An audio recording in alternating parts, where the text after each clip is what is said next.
when you say that yourself and your body have to go together, that is clear to me. But like mind goes somewhere else. Mind doesn't go with you all the time. You are sitting here, but mind can be elsewhere. So that can be separate at times. At times it can be with you. So this is my first question. And after you Let's answer go me, one at a time. Now, your mind also doesn't go anywhere.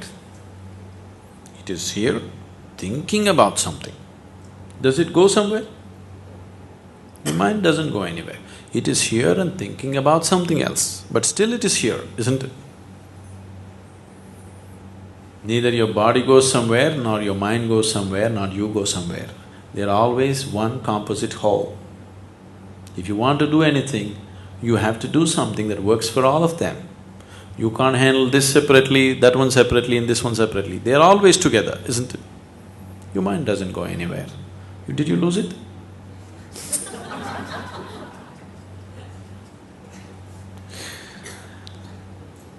It is just that you're being deceived by the imagination of your mind. It is sitting here and imagining something. It is not going anywhere, but you are so identified and lost that you think the mind is going somewhere. Mind doesn't travel anywhere, it's very much here, isn't it? You need to understand this. Why your mind is going on with uncontrollable, endless thought is, you're identified with things that you are not. The moment you get identified with something that you are not, then mind is non-stop activity.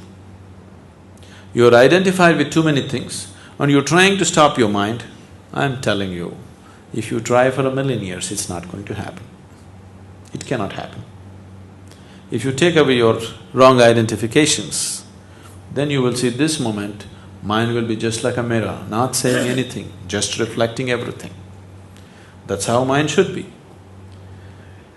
Your mind as a mechanism works best only when there is clarity in it, isn't it? Isn't it so? Your mind is not here to think up all kinds of fancy things. That's a distraction in life.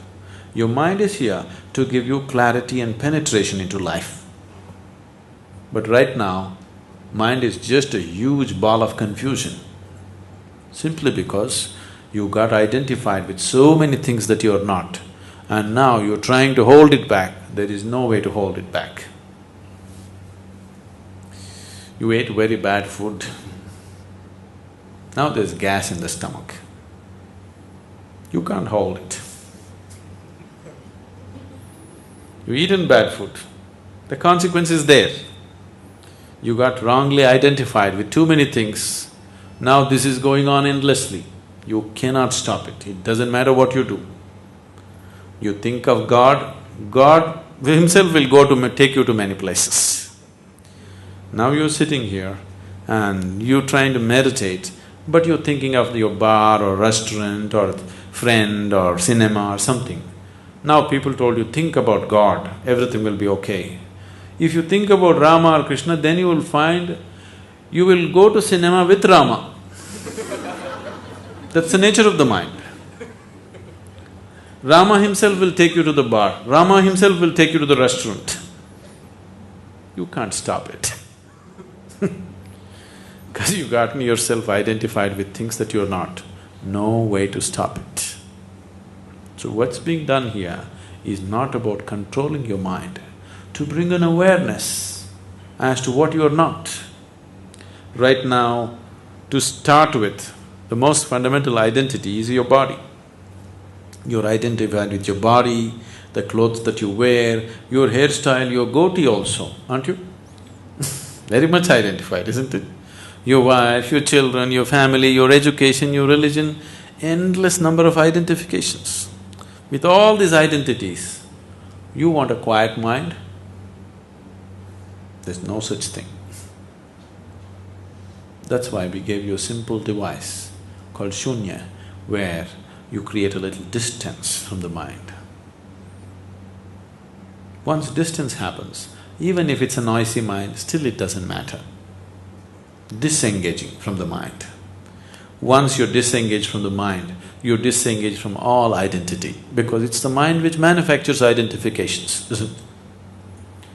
So, don't think of all kinds of things, just employ the device. Things will happen. Things that you have not imagined will happen.